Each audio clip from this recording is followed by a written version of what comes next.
Well, I'm so glad you're here on the first Sunday of 2015.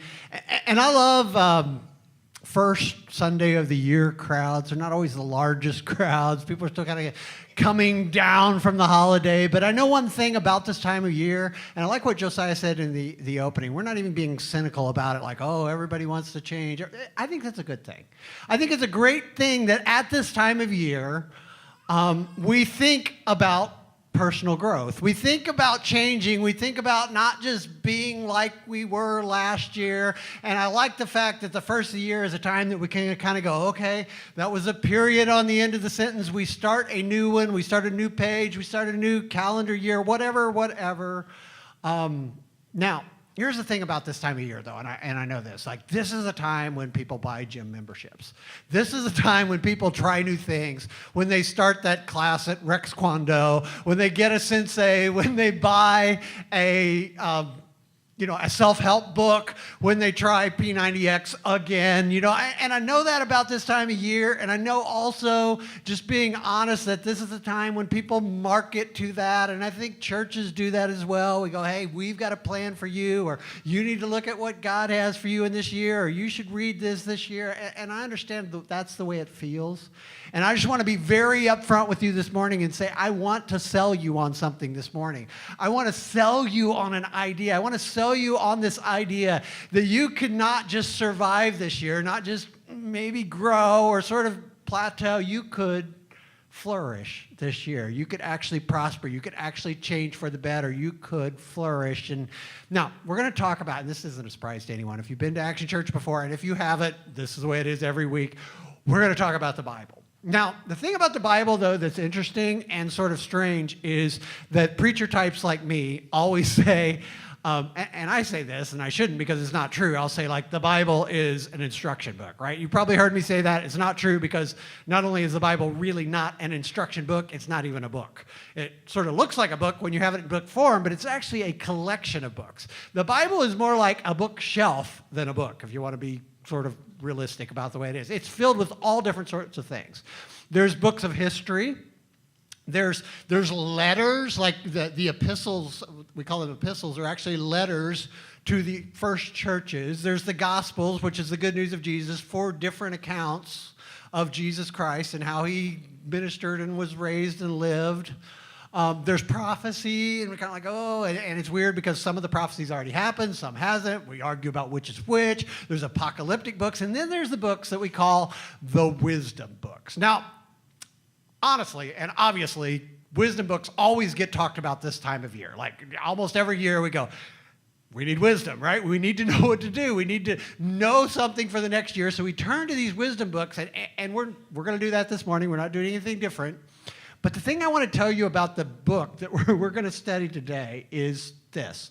We're going to talk about, and for the next 4 weeks, we're going to base this talk that we're talking about on Psalm 92. Now, the weird thing about Psalm is not only is it not a book, not only is it not an instruction book, it's actually a song. So we're actually, as weird as this sounds, this is what's going to happen. Over the next 4 weeks, we're going to refer to basically 4,000-year-old song lyrics, okay? And I bet you didn't imagine that when you woke up this morning, like, hey, I hope Don has something useful for me, and I hope he doesn't mention Star Wars. I hope it's actually something useful, and I'm telling you, I think the most useful thing that we can do when we learn how to flourish this year, the most godly, righteous, insightful thing is learn from a 4,000-year-old song. All right?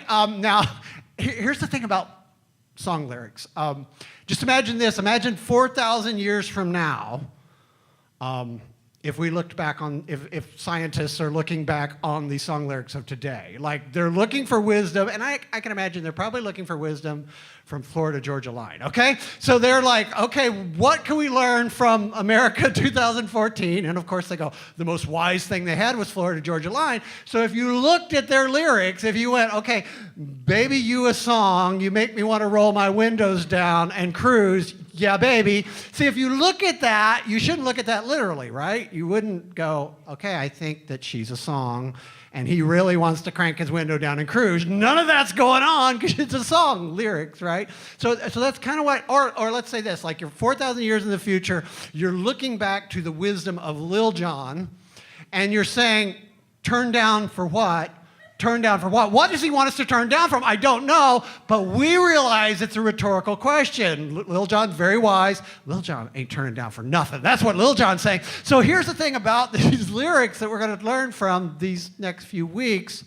We don't want to take them literally, but that doesn't mean that there's not really insightful wisdom in these things that we're going to talk about. Now here's one more sort of disclaimer, and I try to never start a sermon with disclaimers, and I've already done like 3 of them, so welcome to the new year. But anyway, there's going to be some language in these lyrics, and not bad language or not cursing, but like there's going to be some language in this that's going to bother you. Some of you, it's going to bother you. I'm just going to tell you that up front. And I noticed that we did a little traveling over the holiday, which was fun. Not a lot, but we were in the car for a few hours.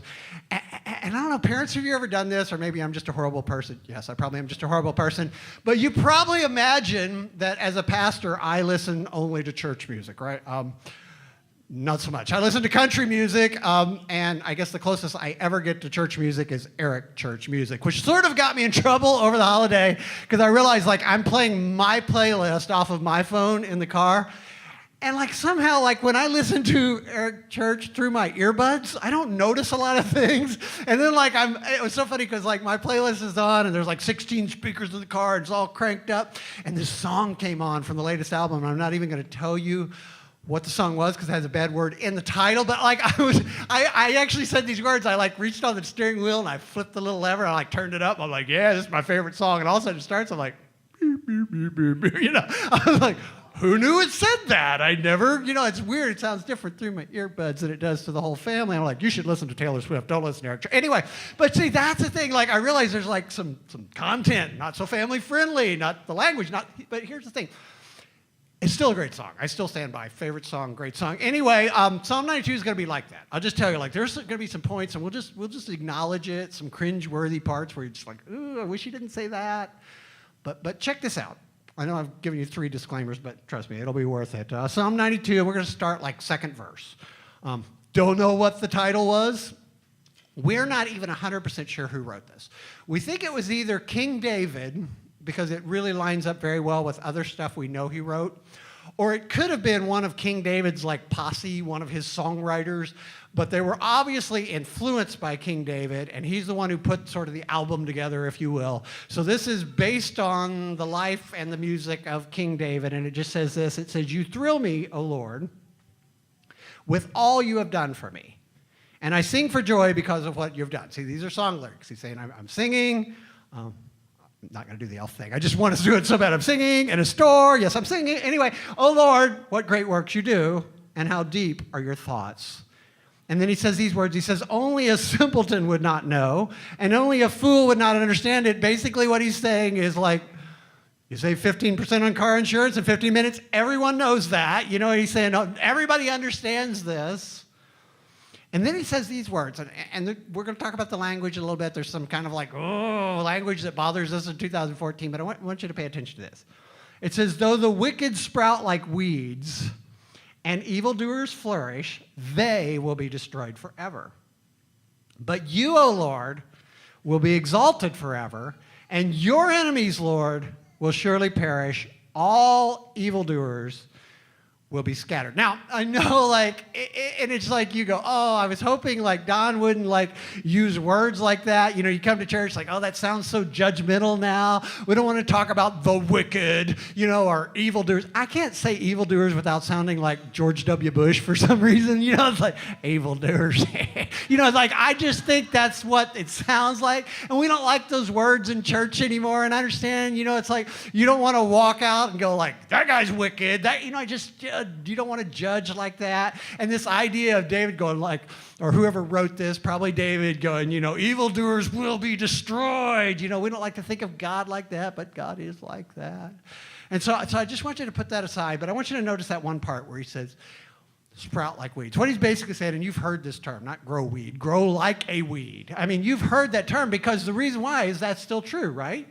Like, weeds grow really fast, and you're going to know that, like, if you have a lawn in just a few months, right? The weeds are waiting. That's what's happening. Isn't it just so frustrating? Like, you have this lawn, and like, I don't know, we spend hundreds of dollars every year getting it sprayed, and like, there's still weeds. You know, it's like, It's getting better over the years since I stopped doing it myself and my neighbor does it. But it's like, honestly, weeds just grow. You can't beat them. It's like, in fact, I was looking up like a few statistics about this. We spend $4.3 billion at least fighting weeds every year in America. I mean, it's a huge, huge, huge deal. And here's the thing about weeds, like, weeds not only grow everywhere, they just seem to sprout up. Nobody has to water weeds, right? Like, nobody has to care for weeds. Nobody says, hey, this is a vacant lot. I think we should plant some. I mean, it's just, ugh. And so what the writer, probably David, but the writer at least is saying here, he's saying, like, there are wicked people. That's the word he used. But he said, there are people, and they just sort of spring up. And isn't it amazing about weeds like that? Like, if you cut your lawn, like, in literally 2 days, and I usually use literally wrong, but like actually, literally, in 2 days, they're 2 inches taller than the rest of the grass.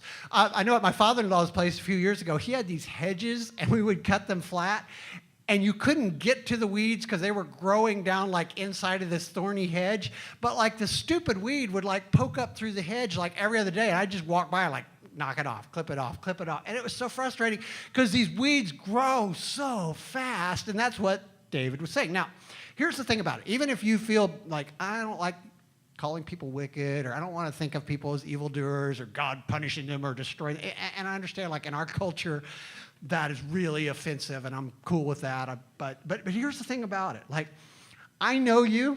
Well, I don't actually know you. I'm just lying. But I actually, like, know you well enough to say this, even if we haven't met. You believe in this concept. You know people at work like this, right? You know people at work who, like a weed, kind of like they take shortcuts maybe. Like all of a sudden you go, well, how did they get that promotion so fast? Well, I know what they did. They didn't do things right. I know in my business, I'm a painting contractor, and that's how I make my living. Like, I know contractors who don't do all the work that they say they're going to do. And it sucks because all of a sudden they got like this brand new $60,000 pickup. And I'm like, oh, that bothers me because like I know they don't do all the work they say, or I know he hires and doesn't pay taxes, right? You know, well, I'm also spilling about contractors. I know that's horrible. I shouldn't be saying this. But like we all know in our industry, in our world, in our family, like there are people that take shortcuts, right? And we might not feel comfortable going, oh, they're wicked or they're evil. But the truth is we see this thing happen. And that's what Dave was talking. He's like, there's people that they get ahead and they're not doing things the right way. They're taking shortcuts and they're not ethical. And we don't want to call them wicked or evildoers. Okay, I just did. But like they're not doing the right thing. And here's the thing I know about you.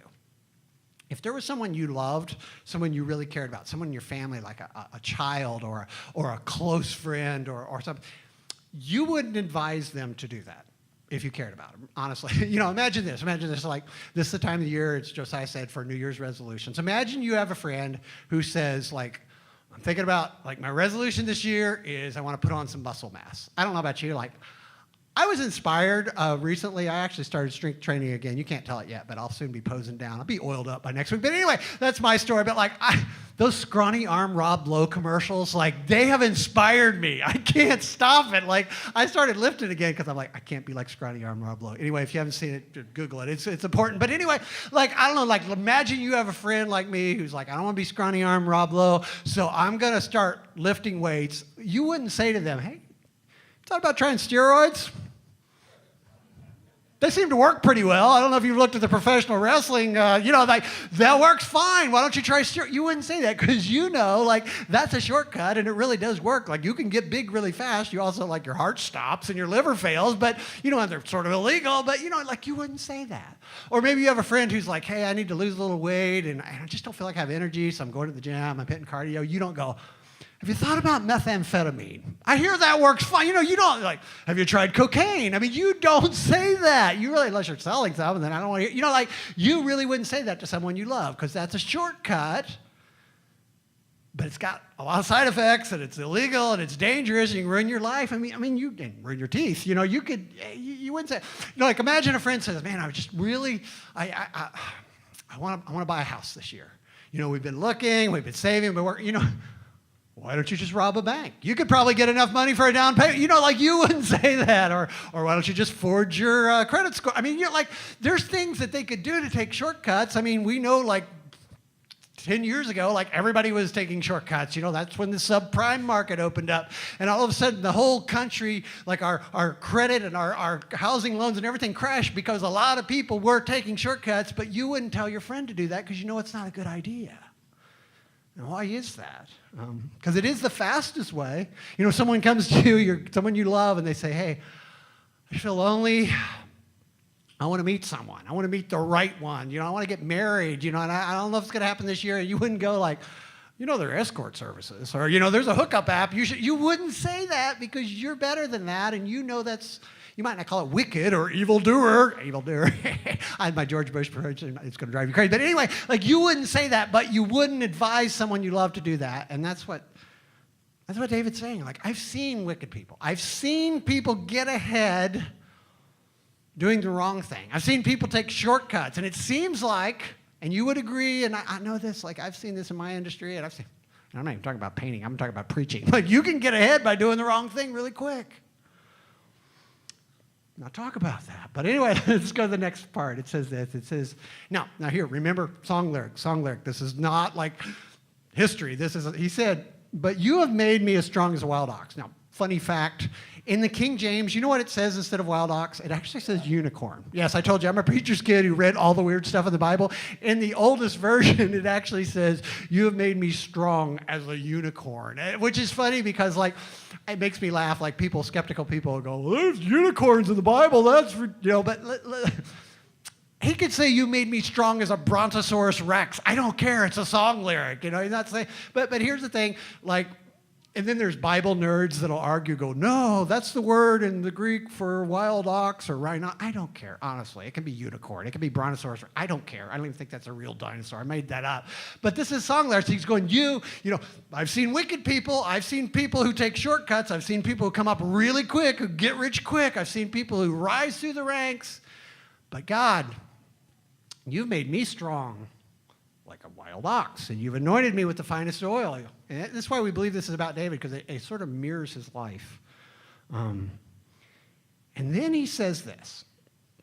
He says, my eyes have seen the downfall of my enemies. Those people that took shortcuts? Those people that did the wrong thing? I've seen them crash and burn. And I've heard the defeat of my wicked opponents. And once again, this might make you uncomfortable. It's a song, whatever, but understand this concept, because then he says this. He says, but the godly, they'll flourish like palm trees and grow strong like cedars of Lebanon. For they are transplanted to the Lord's own house, and they flourish in the courts of our Lord. And even in old age, they will produce fruit. They will remain vital and green. They will declare, the Lord is just. He is my rock. There is no evil in him. And so I want you to notice, and we're going to talk more about the rest of this over the next month, but just notice this one phrase. He said, I've seen wicked people flourish like weeds, but the godly, but the people who follow God, but the people who do things God's way, but the people who do things the right way, they flourish like palm trees, not like weeds. And basically what David's saying here, and I want you to think about this, what the writer is saying is there's two ways to flourish. There's two ways to grow. There's two ways to prosper. There's two ways to get ahead. And I know if you have kids, you always tell them, like, cheaters never win and winners never cheat. That's BS. Cheaters win all the time. I mean, we know that. It's called Congress. But, like, we know that's not true. That was wrong. Anyway, but here's the thing. What he is saying is, like, not some sort of, like Mary Poppins version of life where cheaters never win, winners never. No. He's saying there's two ways to get ahead. There's two ways to flourish, and one is like a weed, and one is like a palm tree, and the godly flourish like palm trees. And so we're going to talk about this month, this idea, this sort of contrast that he sets up. And it's a weird contrast, not one you walked in here this morning. That's why it's worth going through this 4,000-year-old song lyrics, because it's a great contrast, but it's not something you or I would think of. And that's why I think the Bible's so brilliant. To flourish like a weed or flourish like a palm tree. Now, here's the thing that we know about weeds, right? Like, just we don't have to be weed biologists if there is such a thing.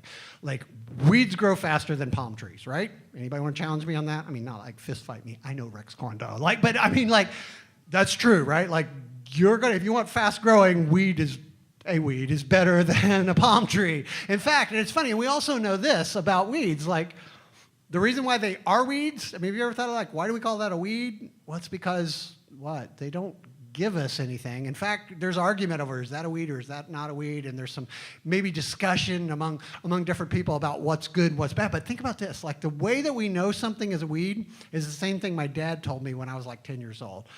Like I had a potato patch, and I'm not going to talk about that. Was a series like 3 years ago. I just talked about potatoes for much, but my responsibility as a kid growing on a farm was raising these potatoes in this acre potato patch, and I hated weeding the potato plants. I mean, I hated that. And I remember saying to my dad cracks me up, he's so wise, I was like, why don't we just grow these things? They grow a lot better than the potato plants. And he's like, because at the end of the year, you can't eat those. And from that moment on, I kind of went, oh, okay, I like potatoes. I don't know what these things are, but they'll be dead at the end. But that's how we tell the difference between a weed and a useful plant, is weeds provide nothing. They grow really fast. They're really green. Sometimes they even have pretty flowers, but they don't provide us anything. And that's why we try to wipe them out of our lawns. That's why we try to wipe them out of our crops. They take water, they take resources, but they don't provide anything for us. And we also know that palm trees are valuable. In fact, we're going to talk about this next week. You know, people steal palm trees. It's amazing. Anyway, we'll talk about that next. But palm trees are valuable, not just because they're pretty, but they provide fiber. They provide coconuts in some cases. They provide all sorts of amazing things. And that's what the writer of this was talking about. Palm trees were a way of life. If you had a palm tree, it would help you survive. And so we know weeds don't provide anything. Palm trees are valuable, we know, but weeds grow much faster. But we also know that what? Palm trees last a lot longer than weeds, right? Because weeds, like, that's a great picture of people who get rich quick and then they disappear. Or they prosper really fast and they move to the top of their field, and all of a sudden, we find out where the shortcuts we caught, and they get indicted or they get audited or they get found out and they're down to the bottom, they're gone. Now, I want to share with you a little bit, just a few stories this morning from David's life. Because the cool thing about this psalm, these song lyrics we're looking at, is we know the backstory that this is based on, because the history books of the Bible tell us that. Now, here's a story of David. Now, bear in mind, we talked about a couple weeks ago, David was an ex-shepherd. Like, the funny thing about David's story is this, like, the prophet Samuel, who was in charge of like crowning the next king, came to Jesse, David's dad's house. Imagine this picture. And he says, bring out your sons. God has decided, I'm a prophet, and God has decided that one of your sons is the next king. Because this first king we have, Saul, he's a bad guy. He's not doing what God says. He's going to be gone. One of your sons is going to be the king. And it got really awkward because Jesse brought out like his oldest son. He's like, what about him? And he's like, no, that's not him. And he goes through all of his sons, and he said, well, and so Samuel says to him, like, I'm not at the wrong house. I have the right address. Like, do you have any more sons? And Jesse kind of thought so little of David that he said, well, I have one more son, but he's just a shepherd. Like, he's out in the field. I didn't even bother to bring him in for the lineup because I didn't think you'd want to see him. And so it's funny, like, David wasn't even considered, but yet Samuel, when he was very young, anointed David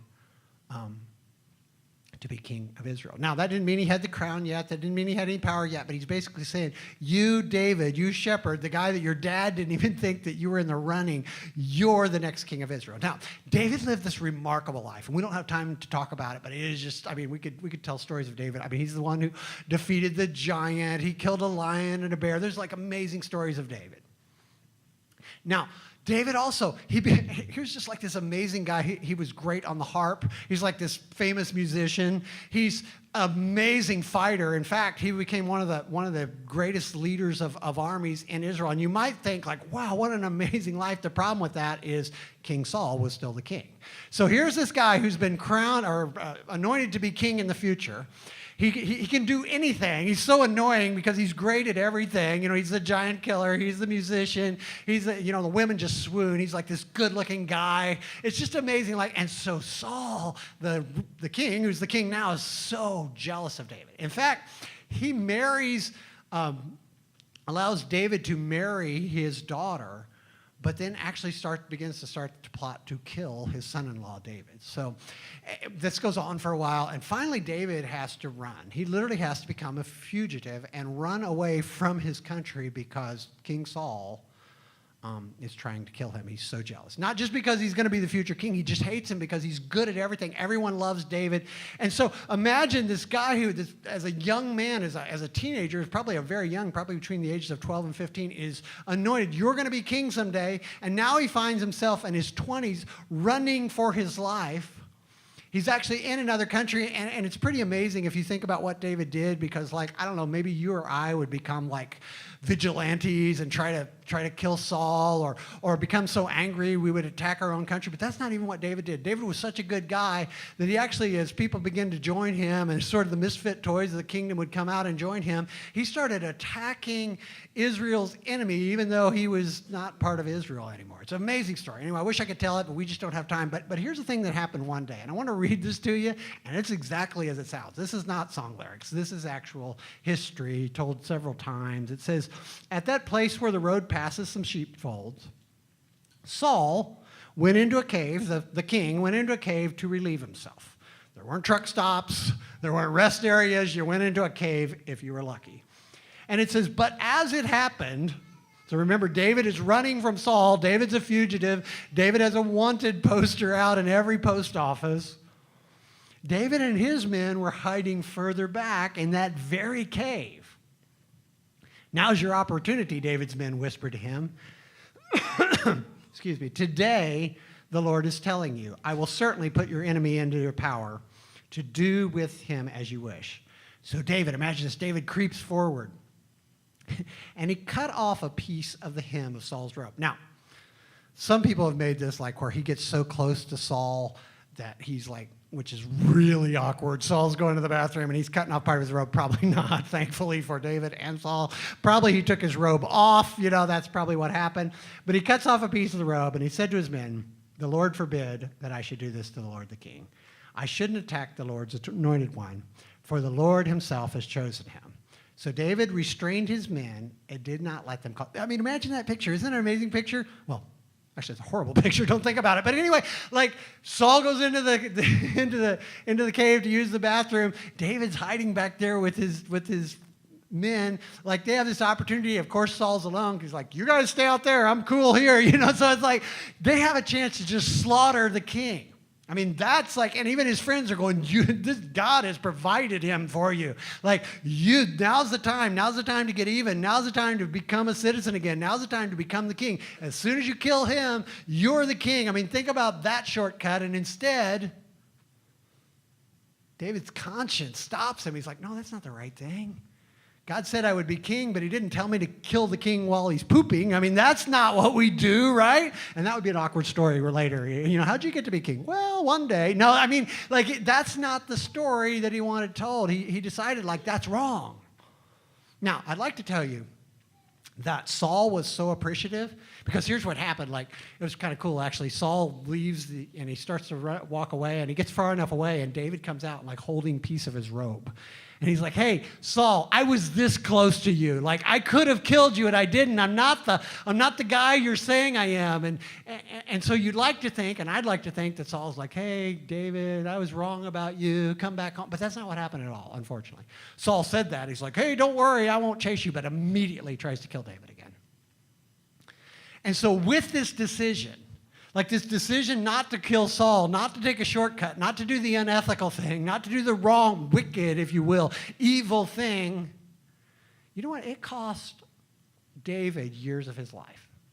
Because it was years that he wasn't king and Saul was still chasing him. It was years that instead of being king, he was an outcast and had to live in another country. It was years that he was constantly in danger. It was years that he was poor instead of rich. It was years that he didn't have what God had promised. But it was the right thing, right? It was clearly like flourishing like a weed. The shortcut would be kill the king, become the king. But here's what happened instead. Years later, we don't know how many years, but probably 5 or more years later, King Saul is killed in battle. His son Jonathan, who had actually been a friend of David's, killed in battle. They come to David with the news, thinking David's going to be excited. In fact, the guy came, and this is a bad lie to tell, the guy came to King David, or David, who was an outlaw at that time, and said, I killed King Saul. And David's like, oh, really? And he killed the guy. So never bring that message to David. He's got a bit of a temper. So that didn't work out well for that guy. But he finds out that Saul and Jonathan are dead, and you might think, well, then he jumped to power. No, you know what David did? David wrote a song about how brave and wonderful Saul and Jonathan were. Can you imagine? Like, he mourned their death instead of just trying to take it back. And then here's what happened. In 2 Samuel 5, 1 through 4, this is like in the second book of Samuel. This is like in the sequel, it's so long later. It says, then all the tribes of Israel went to David at Hebron and told him, we are your own flesh and blood. In the past, when Saul was our king, you were the one who led the forces of Israel. And the Lord told you, you'll be shepherd of my people Israel. You'll be Israel's leader. So there at Hebron, King David made a covenant with the Lord and with all the elders of Israel, and they anointed him king of Israel. And David was 30 years old when he began to reign, and he reigned 40 years in all. Now, I want you to think about this. Because of the choice David made, when the time came, even though it was years later, they came, and he didn't have to seize power. Like, they asked him to be king. Even Saul's family, like, imagine that. Like, if he would have killed Saul while he was pooping, do you think Saul's family and his tribe would have been cool with that? I don't. But instead, they came and said, David, and imagine this from your perspective and my perspective. Not only did they invite him to be king, they recognized what he'd done. Like, he was thinking, like, all these years, no one's noticed that I've been protecting Israel, even though I was a fugitive. And they go, no, we recognize what a great man you are, that you've actually been leading us all along. I mean, isn't that amazing? That's like a dream come true. And then I want you to notice, like, he was probably 12 to 15 years old when he was anointed. He didn't become king till 30. Like, that's a long time. Like, it was as long after he was anointed king as before. I mean, it must have seemed like an eternity. But if you notice, like, he was king for 40 years after that. I mean, that's unheard of. 40 years. Like, so the time he spent as king was much longer than the time he spent not king. I mean, it's just an amazing, amazing story. And I think it paints a great picture, doesn't it, of what it is to flourish like a weed versus flourish like a palm tree. I mean, clearly, like, he could have taken a shortcut here. He could have killed the king. He could have seized power, you know, and it would have been earlier. And here's the thing about flourishing like a weed. I think all of us instinctively, because we're sinful people,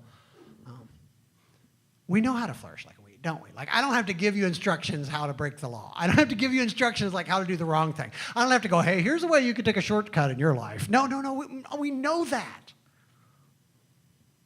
But here's sort of my question for you this morning. Like, how do you do the palm tree thing? That's a tough one, right? Because it feels very passive. Like, what do you do? Just wait? I mean, think about it. David's friends were telling him, no, kill him now. You'll be the king. And it said he had to restrain his men. And so not only you have to restrain his men for like 5 years probably, he has to say, I know, I could have killed him, but seriously, this is going to work out better. I trust me. No, but like, that's tough. Now, admittedly, I don't know a lot about palm trees. I'd like to know more. So I was thinking, like, if you want to send me to an island, I'd be willing. I could get the time off work. Like, if you sent me to a place there was palm trees next week, I'd come back and tell you more. I promise. But all I had time to do this week, so keep that in mind. I'll check the church budget. But keep that in mind. Like, all I had time to do this week is Wikipedia palm trees. All right? So this is from Wikipedia. I wasn't able to go personally inspect a palm tree. But I want you to notice this picture of a palm tree. What's missing? This is a palm tree cut down. There's no growth rings. Every other kind of tree, which is kind of begs the question of how a guy who probably hadn't used a microscope before, who probably didn't know biology, who probably, like, he might have seen this, but like, it's amazing he didn't understand this, but we understand this now, which makes me think maybe he was very, very lucky or friends with the creator of the universe, because what David knew, or the writer points to, is that most trees grow completely different than palm trees. See, the reason why they're growth rings is trees start out and they grow bigger every year. So the growth ring is every year, they kind of like we do at the new year, they start again, and they actually are sort of dead inside, but a new growth layer wraps around and they get bigger and bigger, and that's not the way palm trees grow at all. The reason why palm trees don't have growth layers is because they actually sort of build on top of each other, Every year, like if you'll notice, like palm trees can grow very tall and they're still very slender. They always look like they topple over, but they're very flexible.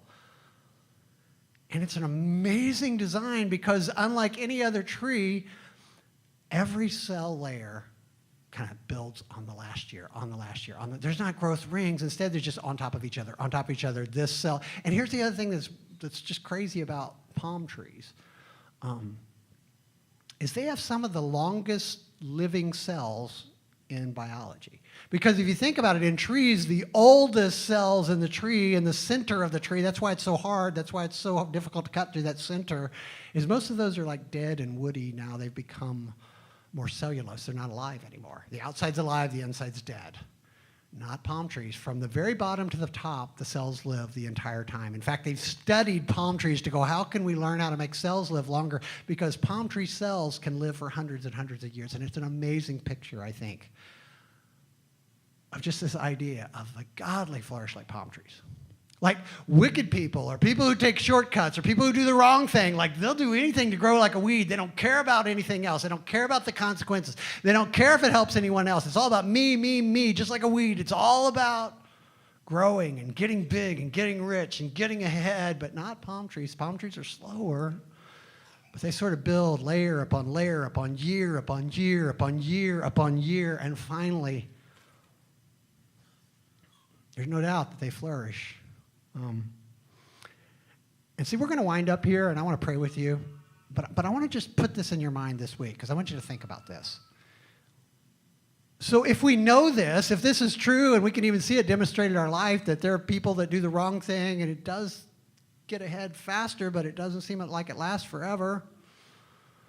They get found out, or they get audited, or they get caught, or they get exposed, but it's hard to grow slowly. It's hard to be like a palm tree where each decision builds on the last decision, builds on the last decision, builds on the last decision, that's tough to do. And I think it's because we all sort of in our heart, we're susceptible to this one lie. And it's if it doesn't happen soon, it's probably not going to happen, right?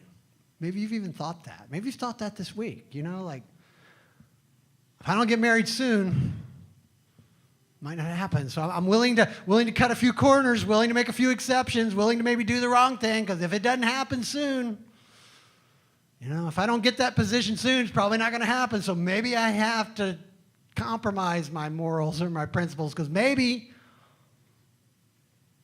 you know, we take all sorts of shortcuts. We take all sorts of risks. If I don't get that promotion soon, if I don't get in shape soon, if I don't get married soon, if I don't get rich soon, if I don't have that vacation, you know, we take these things because we believe this lie that if it doesn't happen soon, probably not going to happen. And that's weed thinking, not palm tree thinking. Because palm trees build upon build upon build upon build upon build. And so I just want to pray with you. Kind of leave you with those thoughts. That there's two ways to flourish. You could flourish like a weed, or you could flourish like a palm tree. I want the band to come back up here. And I don't know where you're at. I don't know if you're, I don't know. I don't know if like you're taking shortcuts, or you're feeling pressured to take shortcuts, or you believe the lie that if it doesn't happen now, it probably won't happen, so I'm going to have to.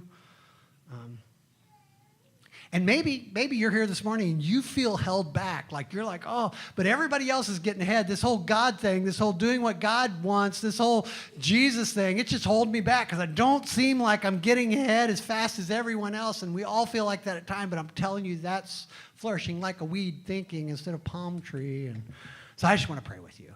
And we want to help you this month and walk with you this month because this is one of the most important choices you can make. And we make it every day. Dear Jesus, God, we love you. Thank you.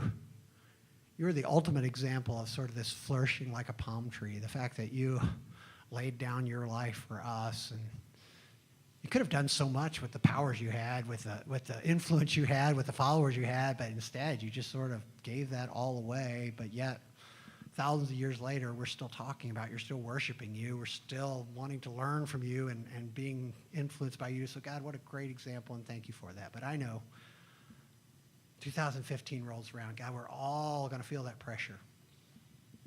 Feel that pressure to take some shortcuts, to do evil instead of good, to take instead of give, to believe the big lie. But God, I pray that you'd walk with us. I pray that you'd give us strength, and you'd give us wisdom. And this would be a very different kind of year because of you. In your name we pray. Amen. So thanks for going over. That was great. I know. I'm long-winded today. I'm sorry. I'm a couple of minutes over, but your New Year's resolution should be to work on this. So much to talk about. I'm so passionate about this. Anyways, so I think we're going to kind of move into the next week, right, with this? Yes. We're going to actually give you a chance to continue this conversation online. We have daily readings coming out. How's that going to work? So on your app, there's going to be a little tab that pops up in the bottom. It says daily reading. And I was informed this morning, and I actually had found out this week, that if you were an Android user, and if you got a new Android phone for Christmas and want to install the Action Church app, it's actually not available right now. So we have to resubmit that and get that out there. But we'll be posting all the daily readings on the blog, so you can kind of follow along during the week and kind of be a part of what we're talking about. So Google hates Action Church. Wow. I didn't say that. Now, the other store, I won't say its name, did keep the Action Church app in. So. Godly and wicked. Yeah. I'll just say that. I don't want to put any weird. Man. Anyway, sorry. You're going to get some hate mail on that. So if you want to send down some hate mail or have some questions or comments, you can fill out a card out there, and we'll love to talk to you. And next week, we're actually going to be announcing our action groups, which I'm pretty pumped about. Yes, you do not want to miss next week because it's kind of like, this one big mess of wonderful that I can't wait to tell you about. Yeah. Oh, hey, there's a slide for that. Next week, action groups. Yeah, we're pros. Yeah, there we go. If this is your first time at Action Church, we have a gift for you. You can see Denise at the table, and we just like to give you something. We don't want anything in return. If you are a part of Action Church, we ask that you do this. Yeah, just simply, and we've been saying this now for going on our 7th year. It's awesome, but invite, invest, and get involved. That's all it takes. Invite your friends. Admit that you come to Action Church. You do that, and thank you for that. Invest your time and your money. We're able to slide a card out of the iPad. We can also, you can give on the app or online, or you can drop something in the boxes. This is how this happens every week, and getting involved is really, and we're going to talk more about this next week. That's where not only will your life change, but it changes the church when we come together and do that. That's awesome. And we aren't sending him to Florida or anywhere that has palm trees. You don't know that. Somebody might really want to get behind that. I'm just saying. I'm willing. All I said is I'm willing to go to an island this week and learn about palm trees. Maybe you can go and not come back. All right. I'll pray for us, and we'll get out of here. Dear Heavenly Father, just thank you for this just wisdom literature that we call it, this psalm. And I pray that in our lives we kind of look and see if we're flourishing or see how we need to change. And I pray that in this new year we aren't cynical and say that this resolutions aren't for us, but we just kind of take time to think about our lives and look forward to this year. Thank you for Action Church, and thank you for all these wonderful people who make it up. In your name, amen. See you guys next week.